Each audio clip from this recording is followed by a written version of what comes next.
Très simplement, en fait, je les laisse venir à moi, je vais à eux quand j'ai des choses à leur dire. Pour ce qui est de Paul, qui est mon fils, j'ai appris que pour parler aux personnes autistes, il faut leur parler lentement.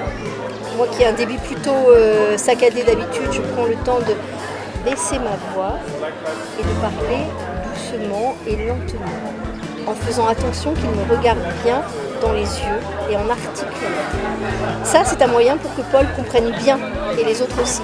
Et sinon, il y a beaucoup de langage des mains, un peu improvisé, des pictogrammes. Elliot, il y a pas mal de choses tactiles. Il aime les chatouilles, les guillis, les caresses, les massages. Les quelques mots, Elliot parle un peu. On peut communiquer un petit peu par mots, par pictogramme aussi, bien sûr. Le support image est très très important pour eux. Il a son classeur de pictogrammes. Il me fait bien comprendre ce qu'il veut quand même. Pas toujours à 100% bien sûr, mais on se comprend. Le regard, on rit beaucoup tous les deux. On a une bonne complicité. Qu'il ne faut rien attendre trop de la vie, dans l'idéal. J'ai pas mal de déconvenus, on va dire. Je n'attendais pas un enfant autiste et il m'a appris beaucoup la patience.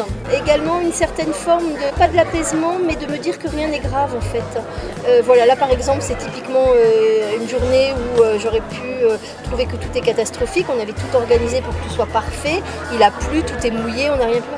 C'est pas grave. Paul est là, heureux de tourner en rond. Enfin, c'est donc mon fils. Elliot également. Les autres, ils ont passé une bonne journée. L'essentiel est là, donc ça m'a appris ça. Je ne dis pas qu'il n'y a pas des moments d'énervement et de tristesse, etc. Mais apprendre les choses comme elles viennent et donner beaucoup pour qu'ils soient bien.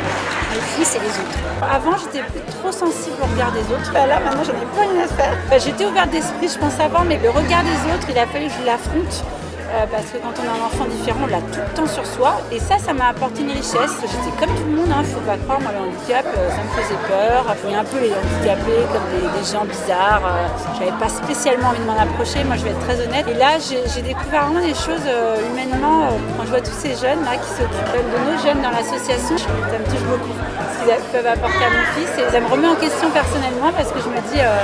est-ce que moi j'aurais fait ça quand j'étais jeune? Est-ce que j'aurais pu apporter autant? Ce que ça m'a apporté le handicap aussi, c'est des jeunes sans filtre, pas d'hypocrisie, de faux semblants, c'est des jeunes vrais quoi, entiers. Donc ça maintenant je crois que j'aurais presque même du mal avec un ado classique. Le premier truc qui me vient à l'esprit, c'est une bêtise. Et moi, Elliot est très obéissant. Mais quand il fait des bêtises, je suis très contente parce que arrive une vraie situation de communication comme les autres peuvent le vivre, avec Elliot qui se rebelle, qui ment, qui va essayer un peu de truander. J'ai vraiment souvenir à l'école, il avait fait des bêtises, il avait essayé de changer sa petite carte de comportement et de changer la couleur et mettre du vert parce qu'il savait que j'allais le priver de tablette.